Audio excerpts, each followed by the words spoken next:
look at component by component how the design work goes on in small hydropower plants.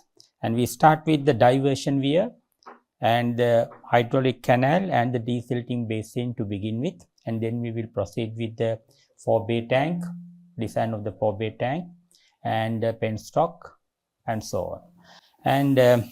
And as we already understand, we look at these things from a hydropower engineer's point of view. So we will not go into do the civil engineer's work, but we will tell the civil engineer these are the sizes of the canal and other components that we are interested in. It will depend upon the rated flow rate, etc. All those decisions will be taken by the hydropower engineer. So as we understand, these are the regular components of a small hydropower plant, which is usually a run-of-river scheme. So we have the diversion weir here, where we divert water from the regular path where the water is flowing in the river into a canal in our case, but in a large hydropower plant it may be a tunnel. So we take this canal along the canal to a convenient location where the 4-bay tank is located, from where the penstock begins. Today we will look at this location of the diversion weir and also the canal, how to size the canal and what should be the exact slope of the canal. It is generally about 1 to 1000, but exact value we can calculate depending upon our project parameters. That also we look at. So these are the things that we look at, and also the 4-bay tank size. What should be the volume of the 4-bay tank for a given project. So when locating the diversion weir, there are certain precautions we should take in selecting the location in the stream. So we approximately know where it should be from the maps, etc., but we will decide it after visiting the site and having look at the width of the river and also the nature of the river banks, whether they are rocky and good for connecting the diversion weir, or whether they may be loose soil. In that case, we will have to either shift it a little bit up and down to go for a better location. So the purpose of the weir is to divert water through the water intake into the canal with minimum impact on the water stream. We will not make a big dam like a large hydropower plant. We will make a small dam. I have put some pictures here. You can see here. This is one of the projects I manage. So we just use the natural features of the river without breaking them. There was a rock here. So we used the rock and anchored our diversion weir into it. You can see. So, and our canal intake is here. So the water comes into our project from here. Otherwise, the river was flowing like this in this way. Right? So diversion weir is just to divert water. This is another project that we did, and it is right on the top of a rock. So that is it is easy to connect. So it will not wear out and erode later on. So if the weir is too tall, the backwater curve will be raised and the lands upstream will get inundated or flooded, which we don't want. When the weir is located at a narrow place of the river, the cost will go down. So we must look at all these things when deciding the final location. If the weir can be connected to a large rock on the river bank, the weir is safe and strong. So because these things have to last maybe over 20, 30, even 40, 50 years. So there will be erosion and other things in the river beds. Therefore, we should look at these things and use natural features as much as possible for the stable construction of these components. So the mouth of the water intake should be placed in such a way that minimum amount of debris, sand, etc. flow into the river can enter it, as well as the logs and other large floating objects will not damage the water intake. You know, now if you keep the mouth just facing the water flow in the river, all the sand and things will come and enter your canal. Therefore, we would like to keep it in a side way. So the water can smoothly enter, but not the floating objects. Floating objects will go directly in the river, but rather we will keep the mouth in such a way, the intake mouth in such a way, as little as possible. The strange materials and sand can enter our mouth, our intake mouth. If the water intake at the inside of a bend of the river, more debris and sand can enter the water intake as the water flow rate near the inside of the bend is slower. I think probably if you have a bend in the river, right, bend in the river, we know that now if the river flows like this, now the water in the outside periphery has to go faster because the length is more, and the inside is slower because the distance is less. Then what happens is sand and other things accumulates here because the water speed is less here, and water speed high here, there will be no accumulation here. Therefore, if you keep your water intake mouth here, then more sand can enter because the water flow rate is slower, things get accumulated and part will enter your intake. If you keep it here, it will not happen, right? Therefore, all these precautions we should take, right? If the water intake can be shadowed behind a naturally located rock, the protection of it can be ensured against heavy floating objects. You know, sometimes in a river, even trees can float in flood season. Big logs can come. If they can come and hit your water intake, it will be damaged. It will be damaged. You can see here, this is the water intake we had in one project. So you can see that we have put a coarse trash rack here, so that not big pieces of logs etc. can enter our intake.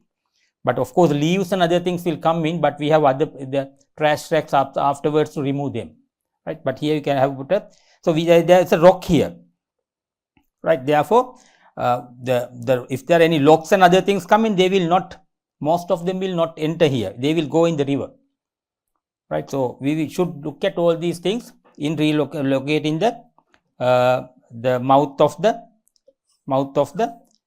intake structure. Another important aspect to be considered when locating the weir is the stability of the river bed at the weir location. So if that is not rocky, then it will be on soil, so you will have to have a foundation like thing. But you know, we are looking at a structure with a lifetime of 20, 30, 40 years, as I said earlier. But the river bed can erode over the years. I have put a picture here, it has happened. You can see original level has been this, but now you can say about a meter has been eroded over the years, right? So it had to be, now this has to be additionally supported with concrete work later on, right? So these things cannot sometimes be avoided, but as much as possible we should look at these things. When it happens, our weir will not be washed away or pushed away.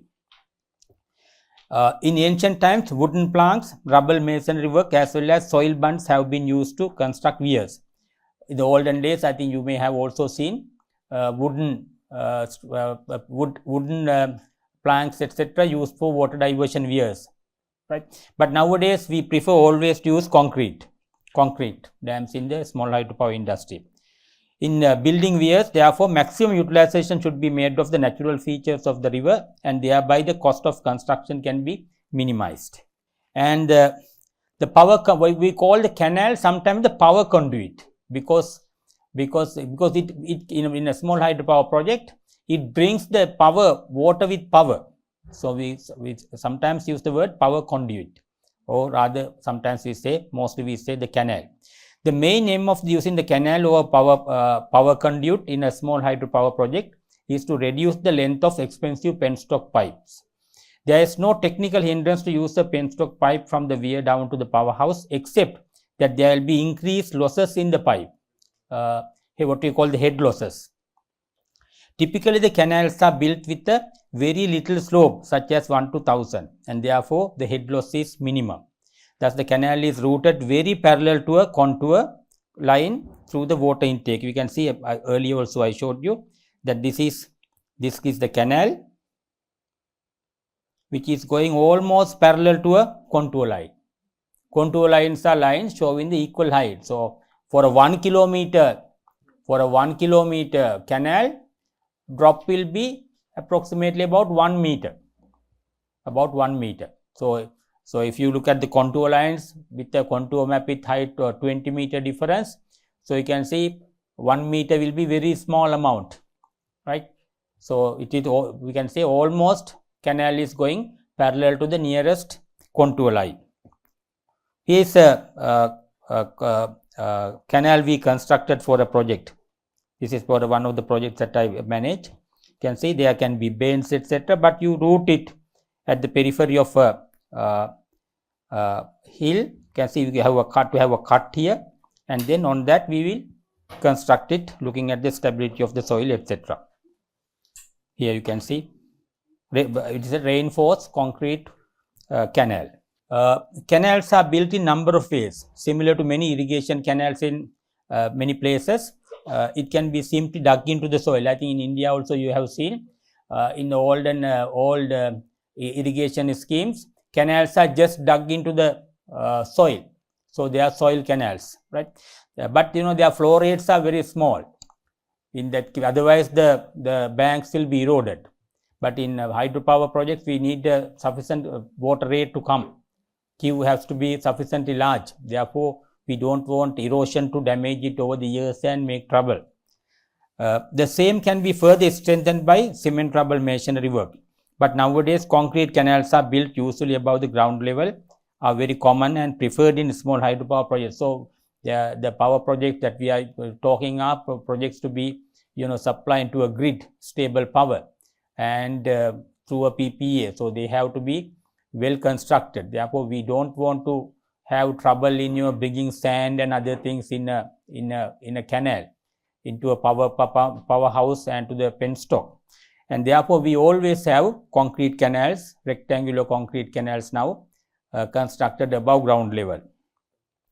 Even a fiber reinforced plastic FRP or a steel low pressure pipe can also be used instead of a canal when the construction of a canal is problematic due to land features. Complete canal or part of a canal can be by pipes, either concrete pipes or these are FRP pipes, fiber reinforced plastic pipes. So, in some of the projects in Sri Lanka, we have used this kind of low pressure pipes and also concrete pipes sometimes, which are sometimes buried or above ground. We can, depending upon the location, we can use them. The cross section of a canal can be numerous shapes, and the rectangular and trapezoidal cross sections are some examples. Canals with rectangular cross sections, usually built above the ground level, are very common in small hydropower plants built in Sri Lanka. The purpose of the canal is to fetch water from the weir to the forebay tank at the required water flow rate. When the speed of water in the canal is high, the cross section of the get reduced and is more economical. However, the speed of the water flow cannot be increased beyond the limitations posed by the canal wall material, as otherwise excessive erosion will take place. For concrete canals, a maximum water speed of 1.6 meters per second is allowed to avoid wall erosion, right? So, you will not believe that after 5 years, 10 years operation, you will see entire cement plaster is gone, and sometimes even up to the steel reinforcement, erosion can happen if the water speed is too much. Then you will have to replaster it, stopping the power plant for months. Therefore, it is necessary to keep the speed to maximum of 1.6 meters per second. When the erosion will be minimum. Here are some shapes. So, usually nowadays we use rectangular concrete canals.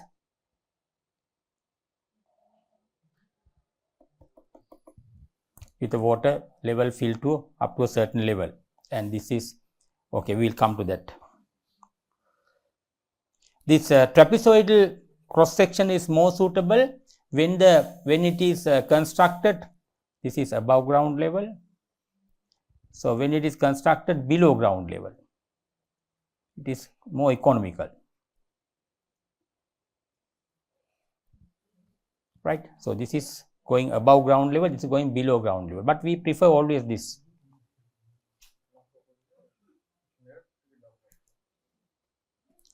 So, in order to decide the cross section area of a canal, following are considered, right? So, we now as a hydropower engineer, we must decide what should be the cross sectional area of the canal, right? So, the things that we used for this decision are allowable water speed in the canal, roughness of the inner surface of it, shape of the cross section. If the water speed is too high, the walls of the canal get eroded. To get the high water speed, a higher slope is required, and this will increase the head loss. At the same time, if the water speed is too low, silt and other debris will get accumulated at the bottom of the canal and will eventually block it. So, water speed also cannot be too slow. When water speed is too slow, then sand and other things will sit in the bottom. They will not move with the speed is too small. Therefore, we must have optimum speed. For water, therefore, water carrying silt, the minimum speed should be at least 0.3 meters per second. And if the water carries sand particles, the speed of water in canal should be at least 0.5 meters per second to avoid sand accumulation in the canal bottom. For concrete canals, by keeping the maximum speed to 1.6 meters per second, the erosion of the concrete walls can be avoided. Then we calculate a parameter called hydraulic radius. So, this is not a physical parameter, but this we use for in sizing the canal to increase the efficiency of the canal. So, this is something defined as water cross-sectional area divided by wetted perimeter. So, here I have shown a sample. You can see water is up to this level. So, the water cross-sectional area is this, and the wetted perimeter is this, up to here, this length, wetted perimeter, where the water touches the canal area. And then what is the canal height above the water level, we call it freeboard. Right? So, the hydraulic radius implies that for a given water cross section, less area of contact, high hydraulic radius implies that for a given water cross section, less area of contact between water and the canal and consequently less friction. You can see, if the hydraulic radius high means for a water cross sectional area, for a given cross sectional area, wetted perimeter is minimum, right? High hydraulic radius means wetted perimeter is small for a given cross section, right? When it is small, what does it mean? The friction offered by the canal to water flow is minimum when wetted perimeter is so. So, therefore, we prefer high hydraulic radius, right? Therefore, such canals require less slope to achieve the desired water flow rate. If the friction is more, you need more slope to be sacrificed, right? The slope you sacrifice because the canal slope cannot be finally pressurizing the water into the turbine. Therefore, we are losing that head. We would like to keep it as small as possible, slope of the canal.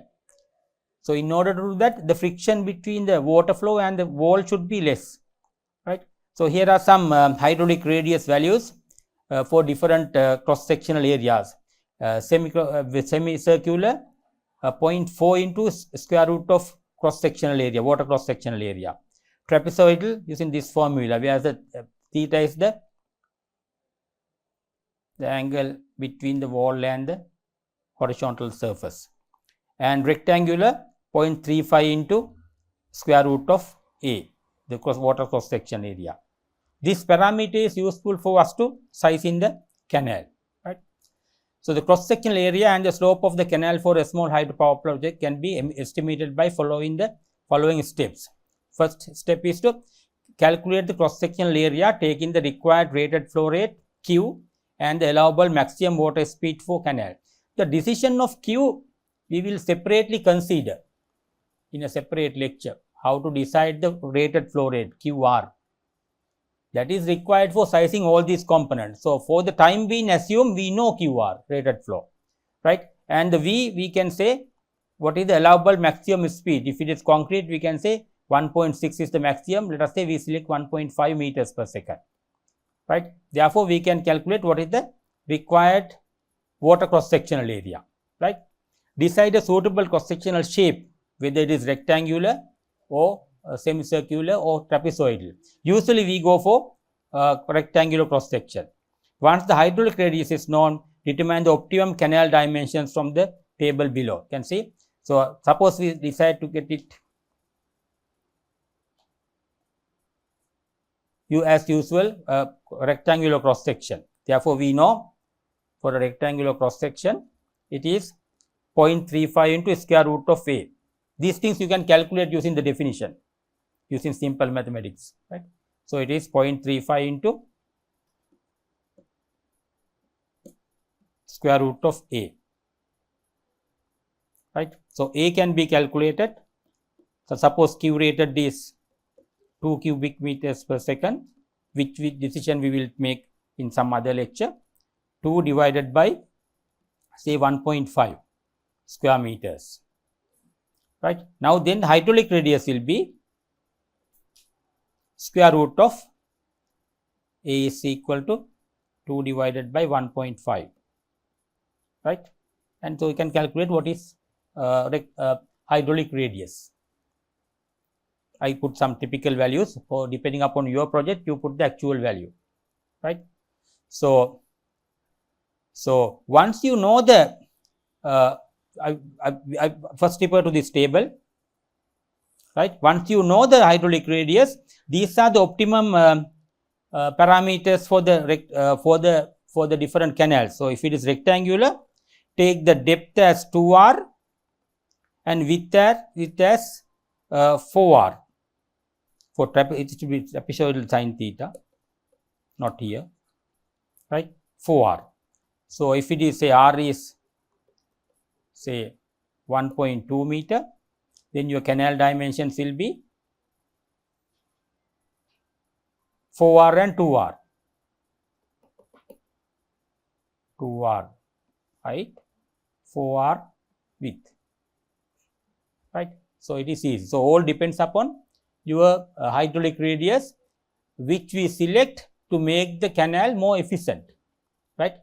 We select to make the canal more efficient. And then you have to know what is the freeboard, that is how much height should be there above the water level, freeboard, that we decide based on the that if you do not have the freeboard, what happens? Water will overflow everywhere, right. Water will overflow at unintended places, causing erosion. You can see a sample here. When we were commissioning one project, there was the canal had a problem. Its freeboard was not enough at one location. Therefore, water started to overflow, right. Luckily, there were rocky surface here, so the bank erosion did not take place, but otherwise it is dangerous. Therefore, we must have water to overflow if necessary at intended places. So, we have here made a water overflow canal. So, that is nicely made. You can see water can flow back to the river without causing erosion to the hillside, right. But here it is dangerous. It can erode the bank and the total structure can come down, right. Therefore, what we do is, you can see here, this is the canal, right. Here is the canal, right. And we assume due to some reason the canal get fully blocked, right, maybe falling of some soil or something, canal get fully blocked. Now, the water level become horizontal like this and start to overflow here, right. Water will accumulated, fill the canal. This is the freeboard, right. Earlier water was flowing like this, right. But now, because of the block, water level has gone up at this location and is about to overflow here, right. But now, if we had the opening slot here, then the water will not overflow here, but water will overflow at the intended place, right. So, therefore, we must have these overflow canals located intentionally. Therefore, our slope should be equal to freeboard divided by the length between this overflow canal. You must have an overflow canal at length L, right. In that case, water cannot overflow at unintended places, but here, right. Therefore, the maximum distance between overflow canals will be, you can put the other way, L is equal to freeboard divided by the slope of your canal, right. So, you should decide the freeboard looking at the number of overflow canals you can have in your project. Because overflow canals also expensive. This has to have some money, right? So, if you keep very small freeboard, you will need more number of, right, more number of overflow canals, right? You will need more number of overflow canals. So, you will have to spend money on that. But if you keep high freeboard, your canal will be a bit expensive, right? Because of the concrete, you have to have that level above the normal water level, right? Therefore, canal will be expensive to construct. So, you have to have a balance. So, one of the better ways is, look at the natural features of your project. I will go back a little. You can see here, when you have your overflow canal, if there is a natural river or natural stream somewhere, so you can make them overflow canals. You can let your canal to overflow at such locations. Therefore, you don't have to build a new overflow canal. You can use the existing crossing, river cross or the stream crossing, instead of building a new one, fully artificial one, right? So you must look at the natural things available in the route you have selected for the canal, whether there are already any streams you are crossing. Then let design your canal to overflow at such locations, right? Minimizing the necessary cost for the overflow canals, right? And you can increase or decrease the number of overflow canals by increasing or decreasing the freeboard. So, whether to construct an additional overflow canal or bear the cost of the increased freeboard. So, that is a question to be answered. So, that we do in the best interest. After utilizing all the available streams which are crossing the canal path, we will decide whether we will use few number of canals, overflow canals, or we will use we will decide to increase the freeboard a little bit more, right, decreasing the number of overflow canals required. And here is a formula, right, this Manning's formula to calculate the slope of your canal. So, slope of your canal is given by NV divided by R to the power 2/3, right. N is roughness coefficient of your material of the canal, right, and V is the speed of water, R is the hydraulic radius you have calculated. You can see N is 0.014, needs cement plaster. If we have plastered the concrete, right, it will be 0.01. These are from civil engineering handbooks. N is equal to 0.015 for concrete. That is, if you have not plastered the concrete, just smooth finishing only, then it is a little bit rougher concrete surface. But if you can plaster it with cement sand mortar, then it will be smoother. So, this roughness coefficient is going down. So, I earlier said slope is about 1 to 1000, but this formula will give you, but near to this, but not exactly 1 to 1000, maybe 0.7 to 1000 or something quite closer. Roughly we say it is 1 to 1000, but the exact value you must calculate using this formula, right, slope, and depending upon the slope, freeboard and other things. Now, we come to the desilting basin. What is a desilting basin? A trap to remove sand and other particles, suspended particles that are flowing in the canal with the canal water. We don't want it to go and enter the penstock, so that it can damage the turbine blades by erosion and other things, impacts, right. If silt and sand enters the turbine through the penstock, runners can get damaged by erosion. Therefore, depending upon the amount of silt in the river and the length of the canal, etc., one or several desilting basins are used to remove silt from the canal. Final desilting basin will be built integral with the forebay tank. So, just before the water entry to the penstock, we must have a desilting basin, because if by any chance any sand comes and enter the penstock, that can damage the turbine. Therefore, we must have one desilting basin at the entry to the penstock, but we can have a couple of more if the canal length is quite high. Maybe if it is a 1 kilometer canal, maybe you can have one at the very entry, one in the middle, one at the end, and means at the forebay tank. The principle used in desilting basin is reducing the speed of water flow by widening the canal and thereby allowing sufficient time for the heavy particles to get trapped in the deep bottom. So, these values will come later on. I will just go to the next slide to show you the arrangement. You can see. So, here is a water flow cross section, sectional view of the canal. You can see that water comes here. So, this is the plan view.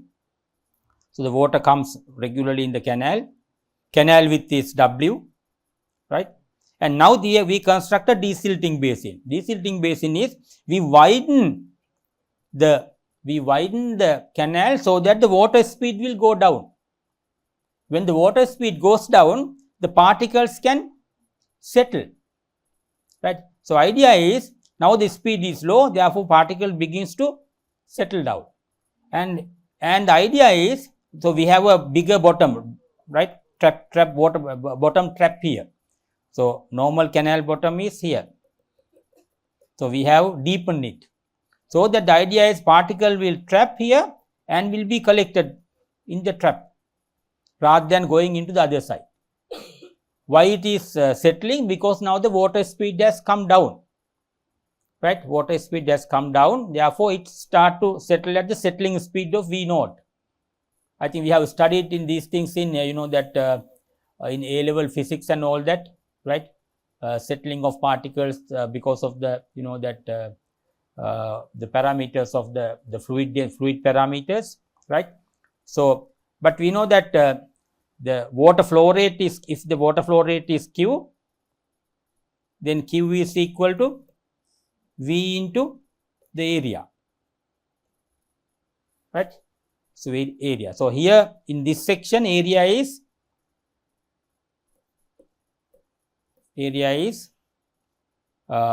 width into height h, right. But here area is, this is a rectangular area, say A1, this is A2. So, A2 will be V1 into W1, right. But A1, right. So, W1 into H, I made a mistake, W1 into H, right. So, we know that the Q has to be the same. Water flow rate cubic meters per second cannot change, because if it changes, then water has to go somewhere else, right. Therefore, in both places Q has to be same. Therefore, this Q is equal to V into A1, right, and also Q is equal to V1 into A2, right. So, V into A1 should be equals to V1 into A2, because the Q is the same, right.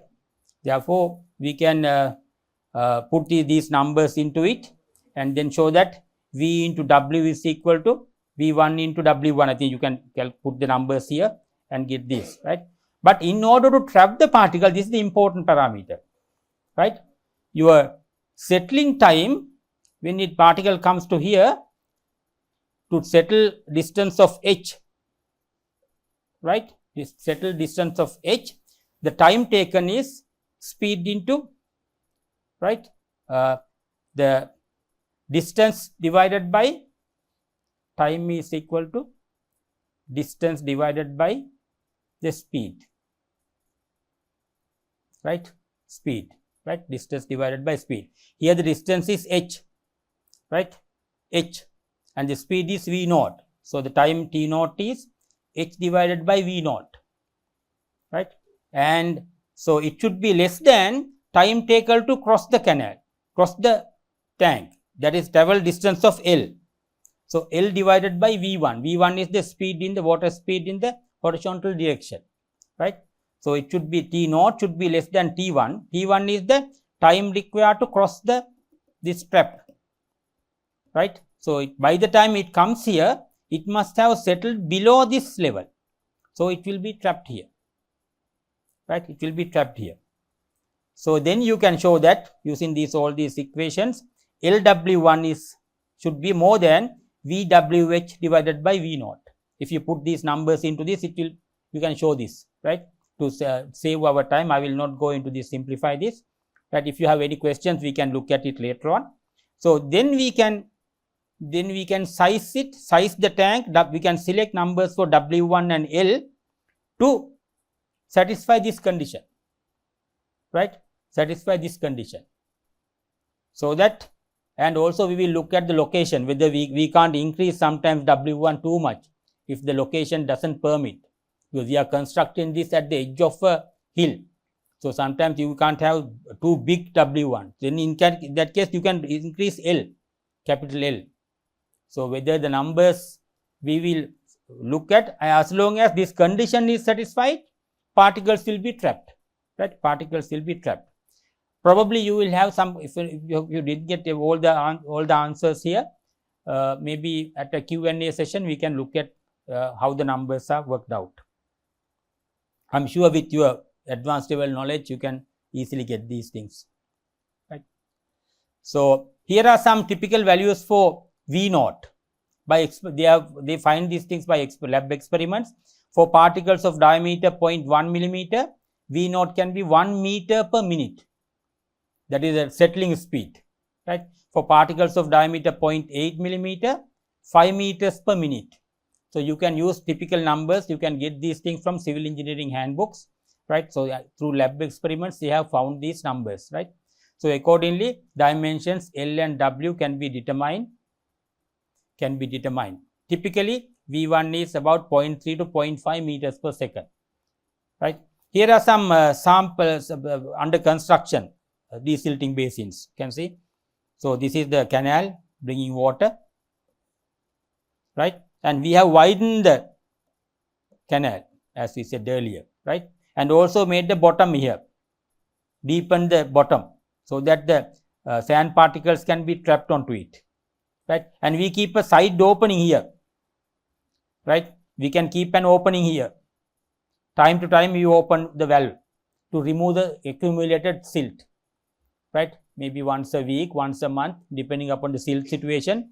There's an opening here. Somebody goes and opens the valve, so that all the sand and silt, etc., accumulated will be going out, right? Otherwise, it will be getting filled. Here you can see they are keeping an opening, putting an opening here to put a valve here, so that accumulated sand can be removed, right? So this is under construction. So all these walls will be concreted, right? And the canal will continue on the other side. Here you can see people are working on this trap, right? Then we said that we need to have a trash rack, right? We need to have a trash rack. Why we have a trash rack?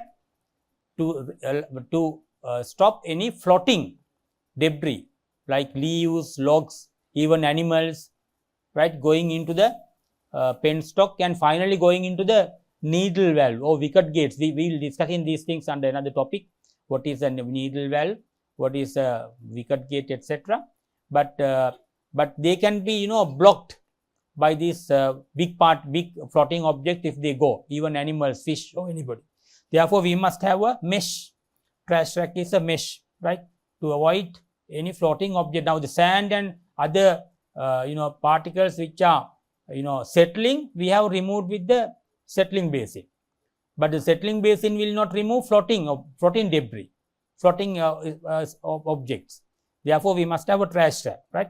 So when open canals flow through forest areas, leaves and twigs as well as small animals who try to drink water from the canal fall into the flowing water. The rivers also carry a substantial amount of floating debris. Therefore, it is necessary to prevent them from entering the penstock to avoid nozzles, wicket gates getting clogged. trash racks are located at several places of the canal for this purpose. At the water intake to canal, a coarse trash rack, as we looked at earlier, is used to prevent relatively large floating objects entering the canal. Usually at the water intake point to the forebay tank, there is a well-graded trash rack in order to make sure if any floating object enters the penstock, it leaves the nozzles without getting trapped inside the opening of the trash rack. So the final criteria is, if your final jet, water jet opening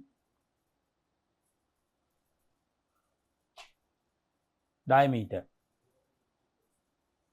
is the opening of your jet, right? Opening of your jet, say its diameter is D, right? If the diameter is D, you make sure your trash rack slot size is less than half of it, right? Half the D.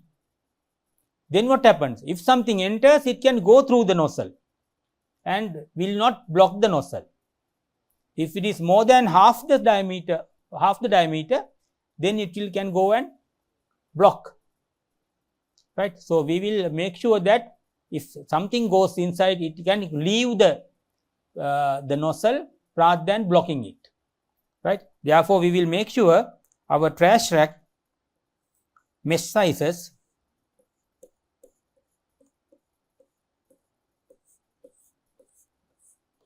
so this size, mesh size should be less than half the diameter of the nozzle.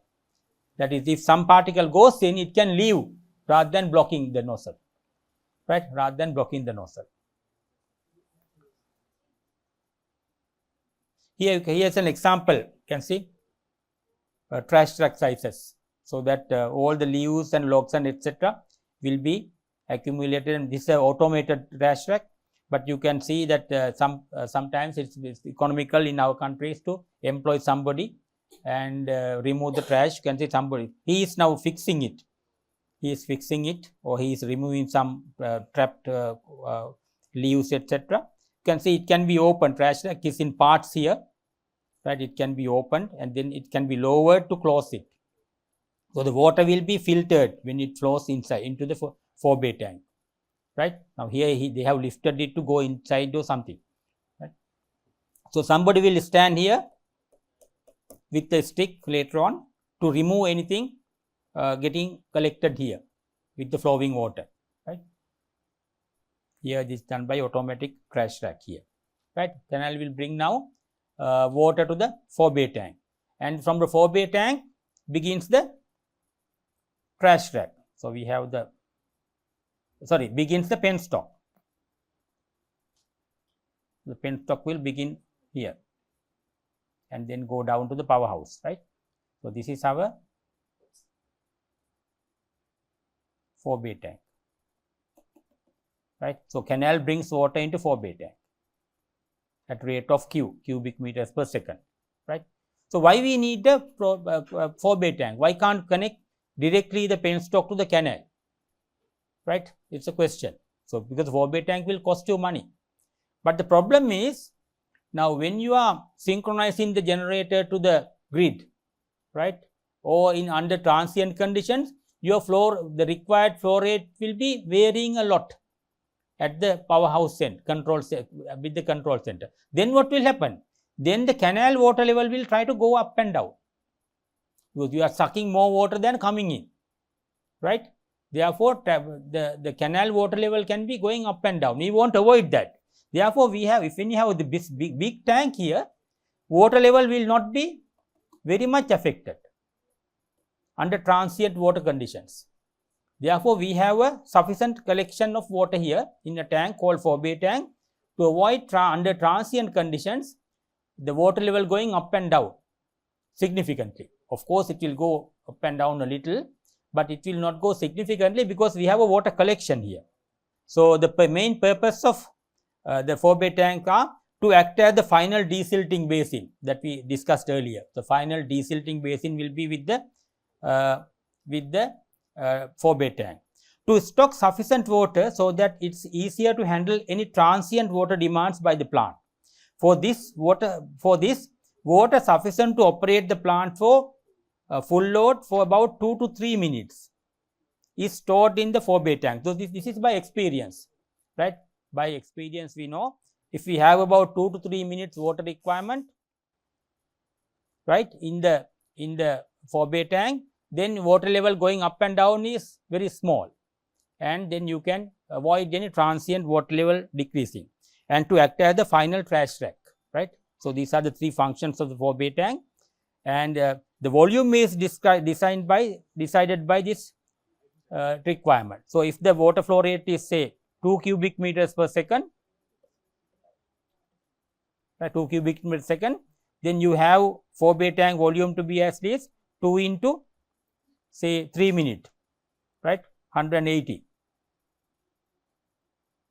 which is equal to 360 cubic meters, 360 cubic meters. So, you can have the length, width and height decided by the various requirements, like you have to have the desilting basin, you will have to have the trash rack, then you will need to look at the available space in the ground by the location features of the location.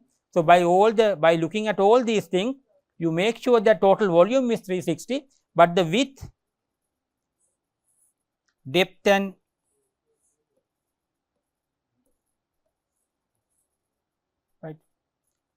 height, all these things you can decide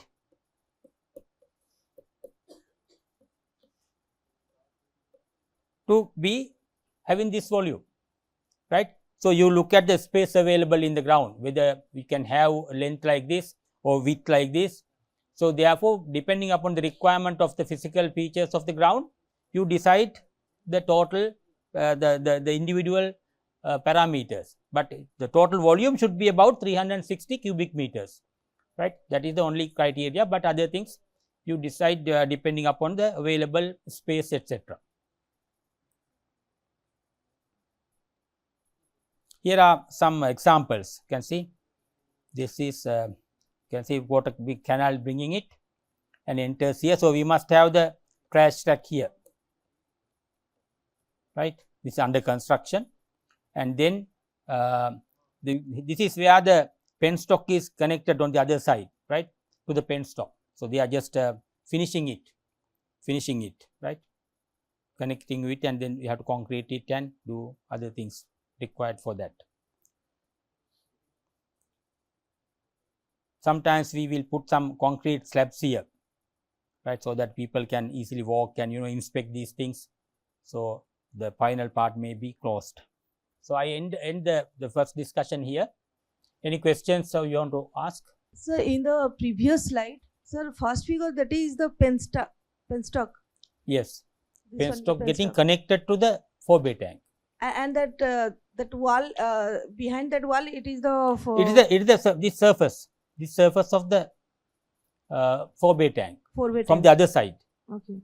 Right. And at the face of the forebay tank, we have this trash rack. Yes, the trash rack is here. Okay. But it is just little bit above the ground, na? No, not the water flows here and enters here. Maybe water level is up to here. So, the trash rack will be here. I think it should have done like this. It is facing the water flow. So, water has to go through the trash rack, so that the trash will be collected. It's a mesh, right? And this is the others from this side. So, the penstock is connected to the bottom side of the forebay tank, right? So, this is picture from which place? This is from one site we did at a place called Aranayaka in Sri Lanka. I will show you some more pictures at the later on, some other features of the construction site. Thank you. This is a 4 megawatt one. This is a 4 megawatt plant. Having Pelton turbines, we will go through the turbine types, etc. later on in a different discussion. Right. Thank you, sir. Okay. So, we will stop there for the first part of the discussion. Thank you.